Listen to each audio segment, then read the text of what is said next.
She chose a box of belongings over a billionaire's bed. He didn't realize that by firing her, he was handing the Alpha King his missing queen. Chapter 1, 17. Ilara counted the violations with a single glance as she strode through the glass corridors of Draven Empire's executive floor. 17 budget anomalies in Victor Hale's expense reports, each one perfectly positioned to look like rounding errors. They weren't. She pulled the documents closer to her chest as her heels clicked against polished marble. The sound echoed like a countdown. Her assistant, Marcus, appeared at her elbow. His tie was crooked. It always was on Fridays. "Miss Voss, Mr. Hale wants to see you in his office." "I'm delivering the quarterly audit to the board," she said without slowing. "It can wait." Marcus swallowed hard enough that she heard it. He said now. He specifically said to leave the files. Ilara stopped. The air in the corridor smelled of expensive cologne, fresh coffee, and something else. Something wrong. Her instincts prickled, the same way they had when she was a child in the forest before a storm. That old, animal awareness she'd spent a decade burying under spreadsheets and professional polish. She turned to face Marcus. He wouldn't meet her eyes. "Where's the board?" she asked quietly. "They left early. For the gala." Of course they did. The Draven Gala was tonight. The event where the reclusive owner of the Empire would allegedly make an appearance after 5 years of silence. Every executive in the city would be there, dressed in $10,000 gowns in desperation. Ilara smoothed the front of her blazer. It was charcoal gray, perfectly tailored, structured enough to hide the way her heart had started to hammer. The fabric was armor. It held her together when every nerve in her body screamed, "Run." She checked her watch. 6:47 p.m. The gala started at 8. She still had reports to file, security clearances to verify, and a presentation to finalize for Monday's investor meeting. None of that would matter if she didn't handle Victor first. "Tell him I'll be there in 5 minutes, she said. Marcus fled. Ilara took a breath. She walked to the nearest window and looked out at the city. Rain was starting to fall, fat drops sliding down the glass like tears. 43 stories below, the streets glittered with taillights and neon. From here, people looked like ants. Disposable. Replaceable. That's what Victor thought she was. Victor Hale. Her stomach dropped. He never texted. He barked orders face to face because he liked watching people flinch. The message was short. "Don't keep me waiting, Ilara. We both know how this ends." Her grip tightened until the phone case creaked. Something hot and wild stirred in the back of her mind. Something with teeth and silver eyes. She shoved it down. She'd been shoving it down since she was 16. Control, she told herself. Be the architect, not the animal. She smoothed her hair. She checked her reflection in the darkened window. There were shadows under her eyes that concealer couldn't quite hide anymore. She was 29, and she felt ancient. But she was Ilara Voss. She'd built 3 departments from nothing. She'd saved this company millions. She could handle a corrupt middle manager with a god complex. She turned from the window and walked toward Victor's office. The hallway stretched ahead of her, fluorescent lights humming overhead. Her heels clicked in rhythm with her heartbeat. With every step, the prickling sensation grew stronger. The old warning system, the one that had kept her ancestors alive in the wild. She didn't know it yet, but she was walking toward the end of her old life, and the beginning of something that would make the corporate world look like a children's game. 60 miles away, in a high-rise that pierced the storm clouds like a silver dagger, Calum Draven sat in absolute silence. Boredom was a poison, and he was dying of it. The reports spread across his desk might as well have been blank. Numbers, projections, forecasts, none of it mattered. His empire ran itself. His kingdom was a machine, efficient and cold, exactly as he'd designed it, exactly as empty as he felt. He stood and walked to the window. The city sprawled below him, lights flickering through the rain like dying stars. Somewhere down there, in all that chaos and electricity, was a scent he'd been chasing for 3 years. A scent from his dreams, jasmine and lightning, and something wild he couldn't name. His wolf stirred, restless and hungry. Tonight, it whispered. She's close tonight. Calum pressed his palm against the cold glass and watched the rain fall. He didn't know her name yet, but he would. The rain hit like punishment. Ilara stumbled down the marble steps of Draven Empire headquarters, the cardboard box disintegrating in her arms. Files slipped free, scattering across the wet pavement like dying butterflies. She didn't stop to collect them, her entire career, reduced to pulp and ink running into the gutter. Victor's words still echoed in her skull. You're not special, Ilara. You're just another girl who thought merit mattered more than knowing her place. Her place. On her knees in his office, the images he'd painted made her skin crawl even now, even as the rain soaked through her blazer and turned her armor into a second skin of ice. She'd said no. She'd walked out, and he'd fired her before she reached the elevator. The street was empty. Everyone who mattered was already at the gala, drinking champagne and pretending they'd built their success on anything other than compromise. Ilara walked into the storm, her heels splashing through puddles that reflected nothing but darkness. She didn't know where she was going. Home felt too small for this rage. A bar felt too public for this shame. So she just walked, arms wrapped around the dissolving box, head down against the wind. That's when she heard it. A growl that didn't come from thunder. Ilara looked up. Headlights exploded through the rain. Impossibly bright. Impossibly close. A silver hypercar materialized like a bullet, all sleek angles and furious velocity. She froze. Time crystallized. She could see her reflection in the chrome grille, a ghost already gone.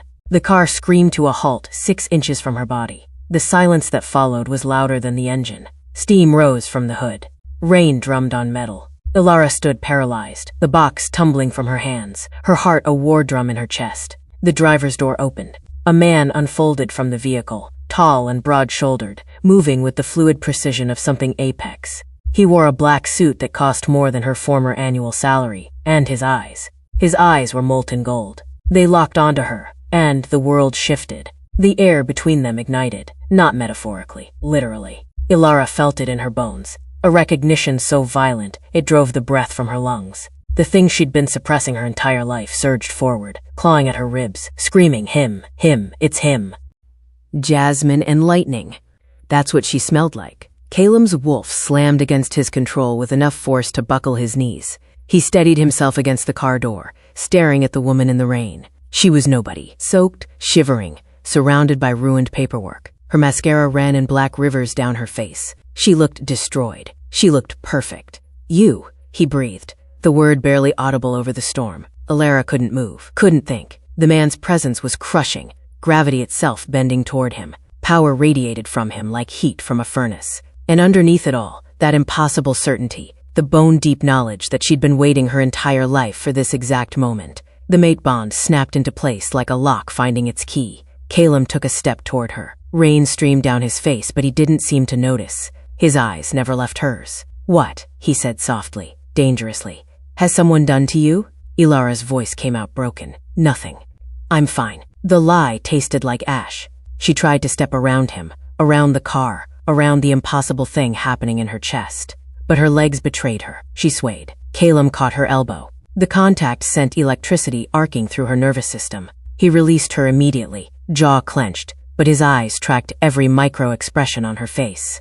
You're not fine, he said. Tell me what happened. I don't know you. The words sounded weak, even to her own ears. Yes, you do. His voice dropped to something barely human. You've known me your entire life. You just didn't have a name for it until 30 seconds ago. Ilara's knees buckled. He was right. That was the worst part. She'd felt this absence her whole life, this nameless hunger. And now here he stood, filling a void she'd pretended didn't exist. I lost my job, she whispered. The rain made it easier to confess. Everything was already ruined anyway. My boss wanted things I wouldn't give, so he fired me. Something deadly slid behind Caleb's eyes. The temperature around them seemed to drop 10 degrees, despite the warmth radiating from his body. Your boss's name? It doesn't matter. His name, Victor Hale. The words tumbled out before she could stop them. But he's at the gala now, probably celebrating, and I just want to go. Get in the car. Ilara blinked rain from her eyes. What? You heard me. Caleb opened the passenger door. The interior glowed like a spaceship, all dark leather and blue ambient lighting. We're going back. I can't go back there. I was just fired. Security will. Security will do exactly what I tell them to do. He stepped closer, his presence overwhelming. I own Draven Empire. Every floor, every contract, every pathetic middle manager who thinks he can put his hands on what's mine. The possessiveness in those last 3 words should have terrified her. Instead, it lit something feral in her bones. You're him, she breathed. The owner, the Alpha King. And you, Caleb said, his voice dropping to a growl that vibrated through her ribs, are my mate. Which means Victor Hale just made the last mistake of his miserable life. Ilara stared at him, at the rain sliding off his shoulders, at the barely contained violence in the set of his jaw. She should run. She should call a cab. She should disappear into the city and pretend this cosmic collision never happened. Instead, she thought about Victor's smug face, about his hands reaching for her, about every woman he'd cornered before her, and every woman he'd corner after. He has files. she said quietly. Proof of embezzlement. Years of it. I was going to present it to the board Monday. Caleb's smile was a blade. Where are the files now? Scattered across the pavement. Ruined. Are they backed up? Ilara's mind clicked into gear despite the chaos. Yes, on the secure server. But my access was revoked when he fired me. Not anymore. Caleb gestured to the car. Get in, Ilara. We're going to that gala. And when we walk through those doors, Victor Hale is going to learn what it costs to touch the Alpha King's queen. The title hit her like a lightning strike. Queen, not employee. Not victim. Queen. Ilara looked at the ruined box at her feet. At the job that had consumed her. At the small, safe life she'd built on the foundation of being invisible. Then she looked at the man offering his hand. She took it. The bond sang between them, fierce and undeniable.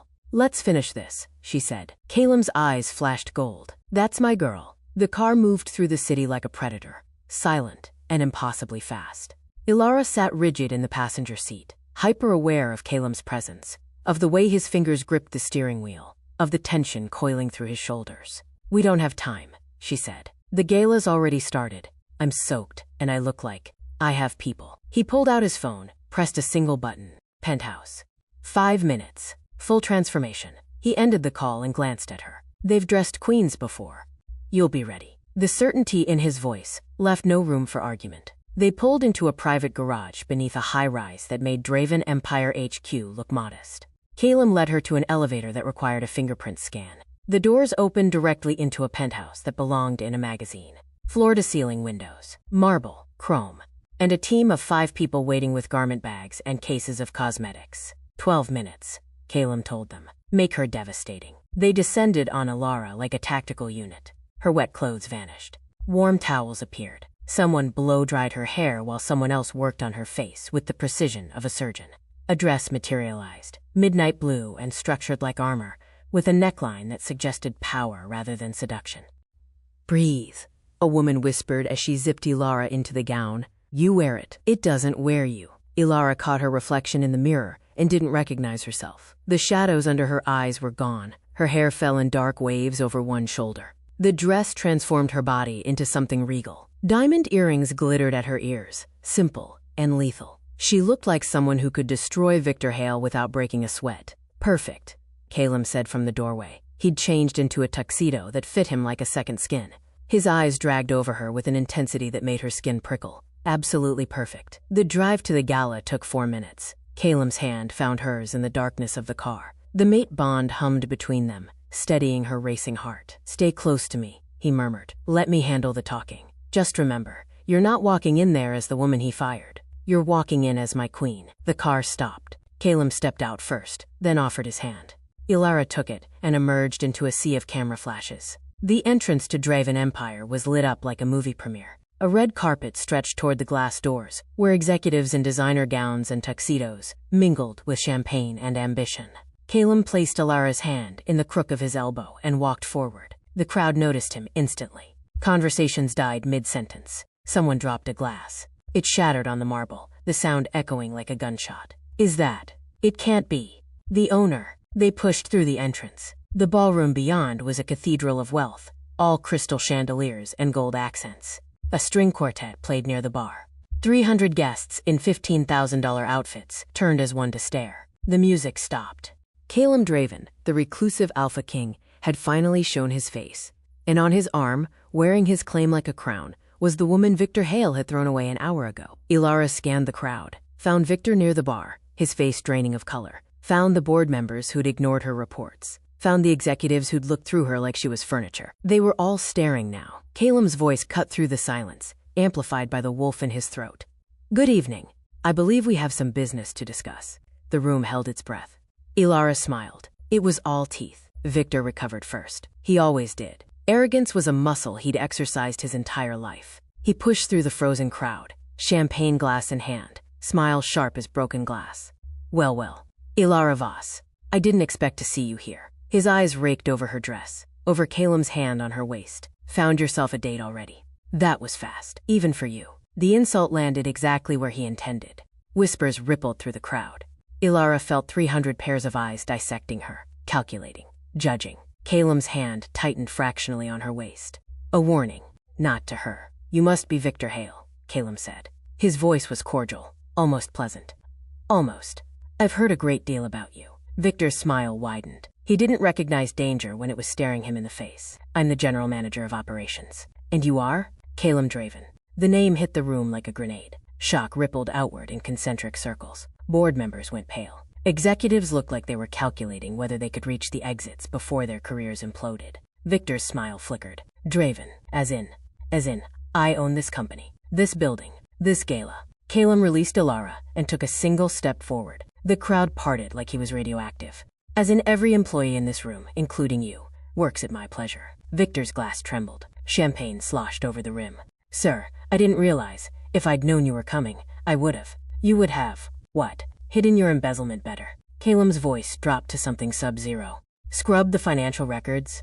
Intimidated the witnesses? The blood drained from Victor's face. I don't know what you're talking about. No? Calum pulled out his phone. 3 swipes. He turned the screen to face the crowd. Financial statements glowed on the display, red numbers highlighted, patterns of theft laid bare. 17 violations. $2 million in fraudulent expenses over 3 years. Miss Voss documented every single one. Ilara felt the room's attention shift. She was no longer the woman in the scandalous dress. She was the architect of Victor's destruction. Those files were destroyed, Victor stammered. She doesn't even work here anymore, doesn't she? Calum turned to Ilara. His eyes were molten gold, fierce with pride and possession. Miss Voss, effective immediately. You are Chief of Staff of Draven Kingdom. You will report directly to me. Your first assignment is to conduct a full audit of every department Victor Hale has touched. The room erupted in whispers. Chief of Staff, not of the company, of the kingdom. A position that didn't exist until 10 seconds ago. A position that put her above every executive in the building. You can't. Victor's voice cracked. She's nobody. She's just an administrator who couldn't keep her mouth shut. She is my mate. The words came out as a growl. Power radiated from Calum in waves, pressing down on the crowd until several people actually stepped back. She is my queen, and you put your hands on what belongs to me. Victor stumbled backward. His champagne glass hit the floor, exploding in a shower of crystal and gold liquid. Security, Calum said softly. 2 massive men materialized from the shadows. Escort Mr. Hale from the premises. He is terminated effective immediately. His severance is 0. If he attempts to enter any Draven property again, have him arrested. This is insane, Victor shouted as security gripped his arms. You can't do this based on the word of some. Get him out of my sight. They dragged Victor toward the exit. His protests echoed through the ballroom until the doors slammed shut, cutting them off mid-sentence. Silence crashed over the room like a wave. Calum turned to face the crowd. Anyone else have concerns about Miss Voss's qualifications? No one spoke. No one even breathed. Excellent. He offered Ilara his arm. Shall we dance, my queen?